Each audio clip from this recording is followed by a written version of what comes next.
Polytechnic admission 2026। তোমরা যারা পলিটেকনিকে ভর্তি হতে চাচ্ছ বা অ্যাডমিশন নিতে চাচ্ছ 2026-এ, তাদের জন্য এই ভিডিওটি সবচেয়ে গুরুত্বপূর্ণ। কেননা এই পর্বে আমরা আলোচনা করব 2025 সালে যে প্রশ্ন এসেছিল সেই প্রশ্নগুলোর সমাধান নিয়ে এবং কোন টপিকগুলো থেকে প্রশ্ন এসেছিল সেগুলো আমরা অ্যানালাইজ করব, যাতে করে একজন স্টুডেন্ট প্রপার প্রস্তুতি নিতে পারে এবং ভালোভাবে সে অ্যাডমিশন জার্নিটা শেষ করতে পারে। সো ডিয়ার স্টুডেন্ট, তুমি যদি নতুন হয়ে থাকো তাহলে অবশ্যই এই চ্যানেলটি সাবস্ক্রাইব করে দেবে এবং লাইক কমেন্ট করে পাশে থাকবে। So welcome to my YouTube channel accounting fighter. I hope you all fit and fine.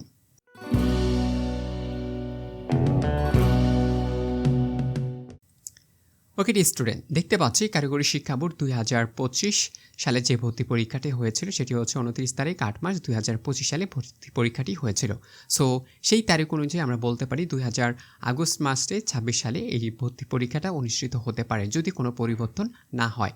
So এখন কথা হচ্ছে কোথা থেকে প্রশ্ন করা হয়েছে, কোন কোন বিষয়গুলো ছিল এবং কোন টপিকগুলোতে সবচেয়ে গুরুত্বপূর্ণ ছিল, সেই প্রশ্নগুলো তুমি যদি খুব ভালো করে এই প্রশ্নগুলো অ্যানালাইজ করো তাহলে তুমি বুঝতে পারবে। সো আমরা এখানে অ্যানালাইজ করে দিয়েছি এবং সমাধান একেবারেই দিয়ে ফেলেছি। তুমি যদি চাও প্রশ্নগুলো দেখো এবং এখান থেকে তুমি সমাধান খুঁজে বের করতে পারবে। সবগুলো রয়েছে, আমি এখানে জাস্ট স্ক্রিনশট করে নিয়ে এখানে দিয়েছি পিডিএফ আকারে, যাতে করে সহজে বোঝানো যায় তোমাদের জন্য। ঠিক আছে। সো বাংলা ছিল আমাদের 10 মার্ক, বাংলা প্রশ্ন ছিল আমাদের 10 মার্ক। বাংলাতে সন্ধি বিচ্ছেদ থেকে এসেছিল, তার মানে কোন টপিকটাকে টাচ করেছে? সন্ধি বিচ্ছেদ।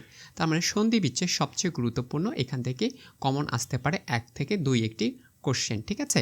সো তার মানে তোমাকে সন্ধি বিচ্ছেদ এবারও পড়তে হবে। সো এখানে ছিল ইতিযোগ আদি, অর্থাৎ ইত্যাদি মানে হচ্ছে সন্ধি বিচ্ছেদ করতে বলা হয়েছিল। তারপরে স্বাধীন শব্দের বিপরীত শব্দ, দেখতে পাচ্ছ বিপরীত শব্দ থেকে শব্দ এসেছিল, তার মানে বিপরীত শব্দের যে টপিকটা রয়েছে এই টপিকটাও আমাকে কি করতে হবে? কমপ্লিট করতে হবে। ঠিক আছে। তারপরে রয়েছে গোল্লায় যাওয়া, বাগধারা থেকে এসেছিল। গোল্লায় যাওয়া অর্থাৎ বাগধারা থেকে এসেছিল নষ্ট হয়ে যাওয়া। তারপর রয়েছে পুকুর চুরি, এটাও একটা বাগধারা, তার মানে দেখো বাগধারা থেকে দুটি এসেছিল। সো এই বছরও তোমাদের বাগধারা থেকে থাকতে পারে অথবা অল্প কথায় প্রকাশ থাকতে পারে। ঠিক আছে। এই টপিকগুলো তোমাকে অবশ্যই কভার করে যেতে হবে। কপোতাক্ষ নদ কবিতাটি কে লিখেছেন? এটি হচ্ছে বাংলা প্রথম পত্র থেকে এসেছিল, অর্থাৎ কবিতা থেকে এসেছিল। ঠিক আছে। মাইকেল মধুসূদন দত্ত। তারপরে হচ্ছে বাংলাদেশের জাতীয় কবির নাম কি? কাজী নজরুল ইসলাম। সো এইগুলো হচ্ছে আমাদের এসেছে বাংলা প্রথম পত্র থেকে। আল্লাহর অস্তিত্ব বিশ্বাস আছে যার, এক কথায় তাকে কি বলা হয়? নাস্তিক বলা হয়। তার মানে এক কথায় প্রকাশ আমরা সবচেয়ে গুরুত্বপূর্ণ একটি টপিক, এই টপিকটাও আমরা কি করব? শেষ করব। তারপর হচ্ছে সন্ধি বিচ্ছেদ, দেখতে পাচ্ছ আবারও দিয়েছে পরিচকিক্ষা অর্থাৎ পরীক্ষা, তার মানে সন্ধি বিচ্ছেদ থেকে 1 থেকে 2টি প্রশ্ন কিন্তু কমন থাকবে। তারপরে কবি জসীমউদ্দিনের উপাধি কী ছিল? পল্লী কবি জসীমউদ্দিন। ঠিক আছে, আমরা যেটা যে পল্লী কবি জসীমউদ্দিন বলে থাকি। সো দেখতে পাচ্ছ কবি যেগুলো রয়েছে, তার মানে কবির নামগুলো গুরুত্বপূর্ণ, কবির উপাধিগুলো গুরুত্বপূর্ণ এবং কে কোন সাহিত্য বা বই লিখেছেন সেইগুলো কিন্তু গুরুত্বপূর্ণ। সো আমরা ওই টপিকগুলোকে আগে কি করব? গুরুত্ব দিব।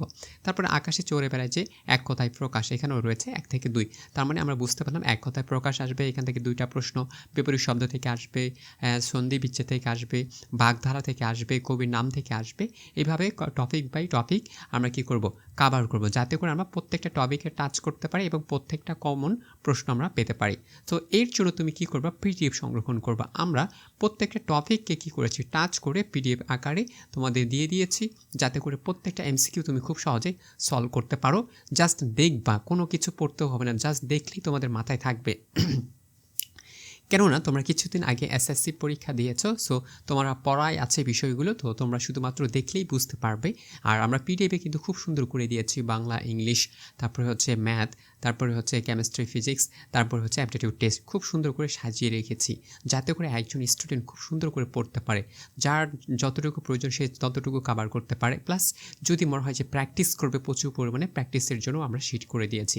সো তুমি চাইলে পিডিএফটি সংরক্ষণ করতে পারো। পিডিএফ কীভাবে সংরক্ষণ করবা এটার জন্য ভিডিও রয়েছে, ওই ভিডিওটি দেখো, অথবা এই নাম্বারে তোমরা কল করেও পিডিএফটি সংরক্ষণ করতে পারো। 094955392 নাম্বারে তোমরা হোয়াটসঅ্যাপে নক দিবা। নক দিলে এখানে একজন অপারেটর রয়েছে, তিনি তোমাদের সাথে কথা বলবেন। ঠিক আছে। ওকে, এরপর আমরা দেখব সেটি হচ্ছে ইংরেজি। ইংরেজি ছিল 10 মার্ক। এখানেও প্রথম পত্র এবং দ্বিতীয় পত্র থেকে প্রশ্ন করা হয়েছে। প্রথম পত্র এবং দ্বিতীয় পত্র থেকে প্রশ্ন করা হয়েছে। সো এখন প্রথম পত্র আর দ্বিতীয় পত্র আলাদা আলাদা রয়েছে, আমরা সেগুলোর অ্যান্সার করেছি। বলছে the books are dash the table. So এই যে ড্যাশ দ্য টেবল রয়েছে, তার মানে এখানে প্রিপোজিশন থেকে প্রশ্ন করা হয়েছে। সো আমরা প্রিপোজিশন যে টপিকটা রয়েছে এটা আমরা অবশ্যই কভার করব। কীভাবে প্রিপোজিশন সহজে মনে রাখবো সেটি নিয়ে অবশ্যই ভিডিও আসবে এবং বিগত সালে যে ভিডিওগুলো রয়েছে তোমরা চাইলে সেগুলো এখন দেখে নিতে পারো। সো নিচের কোনটি আনকাউন্টেবল নাউন, তার মানে পার্টস অফ স্পিচ থেকেও এসেছে এবং হচ্ছে কি রয়েছে নাউন সম্পর্কে এসেছে। ঠিক আছে, নাউন সম্পর্কে ভালোভাবে আমাকে এই টপিকটা কভার করতে হবে। নিচের কোনটি সেন্টেন্সটি সঠিক, অর্থাৎ সেন্টেন্স থেকেও এসেছে, কোন সেন্টেন্সটি সঠিক। এলোমেলো সেন্টেন্স দেওয়া থাকতে পারে, আমাদের 5 ধরনের সেন্টেন্স রয়েছে। 5 ধরনের সেন্টেন্সগুলো যদি আমরা মাথায় রাখতে পারি সঠিকভাবে, তাহলে আমরা সেন্টেন্স কিন্তু সঠিকভাবে চিনতে পারবো। ঠিক আছে, এরপর বলছে it has been raining for. So এখানে দেখতে পাচ্ছ 2 আওয়ার, এখানে রয়েছে কোন প্রিপোজিশন ব্যবহার করা হয়েছে, তার মানে প্রিপোজিশন থেকে 2টি প্রশ্ন কিন্তু করে ফেলেছে ইতিমধ্যে। তারপর বলছে হি ইজ ভেরি ফ্রেন্ডলি, সেন্টেন্সটিতে ফ্রেন্ডলি কোন ধরনের শব্দ। সো আমরা বুঝতেই পারলাম পার্টস অফ স্পিচ সবচেয়ে গুরুত্বপূর্ণ। সো পার্টস অফ স্পিচ এই টপিকটাকে তোমাকে অবশ্যই গুরুত্ব দিতে হবে। তারপরে কারেক্ট স্পেলিং রয়েছে, অর্থাৎ তোমাকে কী করতে হবে, বানান সঠিক করে লিখতে হবে। এখানে গ্রামার দেওয়া রয়েছে, এই বছর অন্য একটা শব্দ দিতে পারে। ঠিক আছে, তার মানে আমরা গুরুত্ব দেবো হচ্ছে কারেক্ট স্পেলিং। তারপর হচ্ছে কোন বাক্যটি ইন্ট্রোগেটিভ সেন্টেন্স, তার মানে আমি বুঝতেই পারলাম যে সেন্টেন্স থেকে দিয়েছে প্রশ্ন। সো সেন্টেন্সটি সবচেয়ে গুরুত্বপূর্ণ। তারপর হচ্ছে right from verb, right from ভার্বটাও সবচেয়ে গুরুত্বপূর্ণ, এখান থেকে প্রতি বছর প্রশ্ন করা হবে, এই বছরও করা হবে। তারপর ফিলিং দ্য গ্যাপস রয়েছে, এখানে রয়েছে appropriate preposition. So appropriate article দেওয়া রয়েছে, এই অ্যাপ্রোপ্রিয়েট আর্টিকেলটা হচ্ছে তোমাকে গুরুত্বপূর্ণ, সেটি হচ্ছে ওয়ান দেওয়া রয়েছে বা এ দেওয়া থাকবে। ঠিক আছে, এ অথবা এ দেওয়া থাকবে অথবা দা দেওয়া থাকবে। সো এই 3টি জিনিস তোমাকে ভালো করে বুঝতে হবে যে কোথায় কোনটা ব্যবহার করা যায়। ঠিক আছে, 10 নম্বর বলছে fill the in the back with appropriate article, আবারও অ্যাপ্রোপ্রিয়েট আর্টিকেল ব্যবহার করা হয়েছে। তার মানে আর্টিকেল পড়বো আমরা, প্রিপোজিশন পড়বো, নাউন প্রোনাউন পড়বো, পার্টস অফ স্পিচ পড়বো, সেন্টেন্স পড়বো, তারপর হচ্ছে অনুবাদ পড়বো। ঠিক আছে, এইগুলো আমরা টপিকগুলো কী করবো, কভার করার চেষ্টা করবো। সো ইংলিশে তোমাকে কী কী পড়তে হবে সকল বিষয় আমরা কিন্তু পিডিএফে সাজিয়ে দিয়েছি, তোমাকে কোনো চিন্তা করতে হবে না। তুমি জাস্ট পড়বা, তোমার কাজ পড়া এবং মনে রাখা এবং পরীক্ষায় ভালোভাবে দাগানো, তাহলে তুমি কিন্তু ফার্স্ট ক্লাস একটা সাবজেক্ট পাবা, একটা ফার্স্ট ক্লাস কলেজে তুমি চয়েস করতে পারবা। ওকে, এরপর রয়েছে পদার্থবিজ্ঞানে থেকে কিছু রয়েছে, এখানে কিন্তু শুধুমাত্র কমন প্রশ্নগুলো ব্যবহার করা হয়েছে, কোনো জটিল ইকুয়েশনে কিন্তু তারা যায় না। ঠিক আছে, কমন প্রশ্ন তারা ব্যবহার করা হয়েছে। সো দেখতে পাচ্ছ চুম্বকের মেরু কয়টি ছিল, 2টি ছিল। বায়ুচাপে পরিমাপের যন্ত্রের নাম কি, ব্যারোমিটার। স্বাভাবিক মানুষের লোকের এই চোখ স্পষ্ট করতে দ্রুত কত সেন্টিমিটার, কাজের একক কি, জুল। সো এই যে এক কথায় যে প্রকাশ করা যায় এমন প্রশ্ন কিন্তু তারা করেছে, এখানে কোনো ধরনের ক্যালকুলেশন দেয়নি।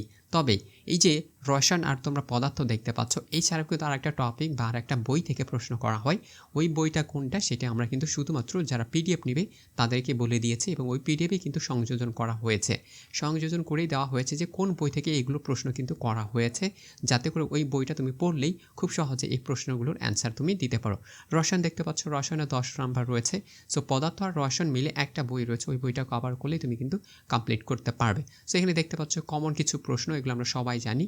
সো এই প্রশ্নগুলো তুমি দেখেই বুঝতে পারবে যে কী কী বলা হয়েছে, যেমন খাবারের লবণের সংকেত কী, তারপর হচ্ছে পিঁপড়ার কোন অ্যাসিড থাকে, ফর্মিক অ্যাসিড, নিচের কোনটি যৌগ ক্ষার, তারপরে ঠিক আছে অ্যাসিডের ধর্ম কী। দেখো এখানে কিন্তু অল্প অল্প এক কথায় প্রকাশ করা যায় এমন প্রশ্ন কিন্তু তারা ইনক্লুড করেছে। সো ডিয়ার স্টুডেন্ট, মনে রাখবা কোনো ধরনের ইকুয়েশনে কিন্তু তারা যায়নি, জাস্ট মনে রাখতে হবে ছোট ছোট বিষয়। সো এই বিষয়গুলো গুরুত্ব দেওয়ার জন্য তোমাকে অবশ্যই পিডিএফ নিতে হবে। পিডিএফে অনেক ধরনের সুন্দর করে সাজিয়ে দেওয়া রয়েছে, যাতে করে একজন দুর্বল স্টুডেন্টও দেখা মাত্রই খুব সহজে মনে রাখতে পারে ডিয়ার স্টুডেন্ট। ঠিক আছে, এরপর আমরা দেখব সবচেয়ে গুরুত্বপূর্ণ, সেটি হচ্ছে ম্যাথমেটিক্স। ম্যাথমেটিক্সে আমাদের রয়েছে 20 নাম্বার। সো দেখো কোথা থেকে প্রশ্ন করা হয়েছে এবং কোন টপিকগুলোকে তোমাকে গুরুত্ব দিতে হবে।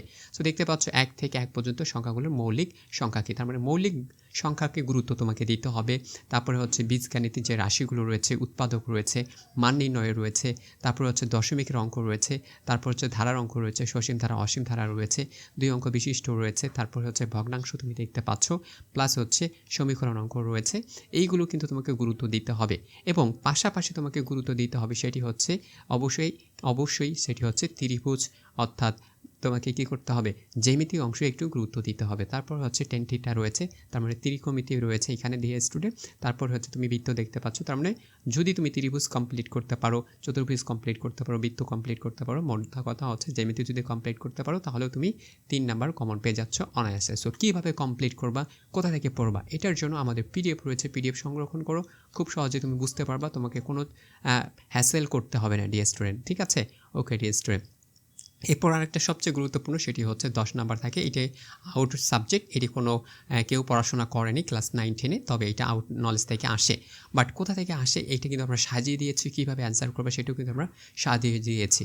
ডেস্কটপে তুমি দেখতে পাচ্ছ, যদি টিকিটের বলছে টিকিট চেকার ট্রেনের সাথে সম্পর্কিত হয়, সো যে ট্রেনের সাথে সম্পর্ক হয়ে থাকে টিকিট টেকার, তাহলে বলছে যে ক্রিকেট সম্পর্কিত কার সাথে থাকবে, অবশ্যই আম্পায়ারের সাথে ক্রিকেটের সম্পর্ক থাকতে পারে। ঠিক আছে, কোনটি ইনপুট ডিভাইস, সেটা ইনপুট ডিভাইস হচ্ছে স্ক্যানার, এমন একটা যন্ত্র যেই যন্ত্রের মাধ্যমে আমরা কী করি, ইনপুট করে থাকি। সিপিইউর পুনরূপগুলো কি দেখতে পাচ্ছ এখান থেকে আসছে, যদি ভারত বাংলাদেশ হয় তাহলে কোন দিকে অবস্থিত হবে, এই দিক নির্দেশনগুলো কোন দিকে, এগুলো কিন্তু আমরা পিডিএফে সুন্দর করে সাজিয়ে দিয়েছি, যাতে করে একজন স্টুডেন্ট খুব সহজে বুঝতে পারে। তারপর দেখতে পাচ্ছ বাইনারি সিস্টেমে কয়টি অঙ্ক ব্যবহার করা হয়, 2টি 0 আর 1, এছাড়া আর কোনো কিছু ব্যবহার করা হয় না।